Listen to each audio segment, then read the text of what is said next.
கர்த்தர் இன்று நம் நடுவில் இருக்கிறார்.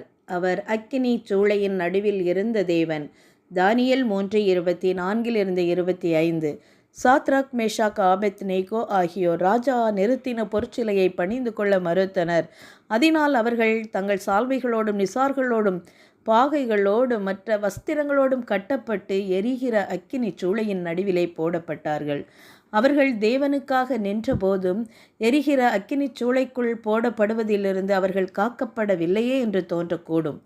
ஆனால் அது அவர்களை தேவனுடைய ஆழமான அனுபவத்திற்குள் கொண்டு சென்றது என்பதை நாம் மறக்கக்கூடாது. ராஜா அக்கினி சூளையை உற்று நோக்கிய போது அவர் 3 மனிதர்களை அல்ல 4 பேரை கண்டார் என்று வேதம் சொல்கிறது. அந்த நபர் தேவ புத்திரனின் சாயலுக்கு ஒப்பாய் இருந்தார் என்று அவர் கூறுகிறார். சாத்ராக், மேஷாக், ஆபேத்நேகோவை அழிக்க ஏற்படுத்தியிருந்த அக்கினி சூளையின் நடுவில் தேவன் நின்று கொண்டிருந்தார். அக்கினி அவர்களை கட்டியிருந்த கயிறுகளை எரித்தது. ஆனால் அவர்களது உடல்களையோ ஆடையையோ தீண்டவில்லை.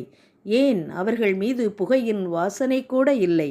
எதிரி மரணத்தை நோக்கமாக கொண்டு செய்ததை தேவன் தம் மகிமையை வெளிப்படுத்தும் நிகழ்வாகவே மாற்றினார்.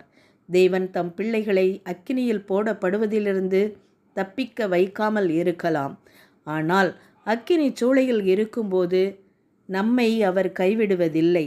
அக்கினி சூளையானது பயங்கரமாக இருக்கலாம், ஆனால் அவருடைய பிரசன்னம் அதைவிட மேலானது. சோதனைகள் நமக்கு வேதனை தருவதாக இருக்கலாம், ஆனால் அவருடைய நோக்கம் நித்தியமானது. அக்கினி சூளை எதிரிகளால் தண்டனைக்காக கொடுக்கப்பட்டது, ஆனால் நம் தேவன் அதை விடுதலையின் இடமாக மாற்றுகிறார். ஹல்லேலூயா! நம்மையும் தேவன் எல்லா இடங்களிலும் பாதுகாக்கிற தேவனாய் இருக்கிறார் என்பதை நாம் ஒருபோதும் மறக்கக்கூடாது. ஆமென்.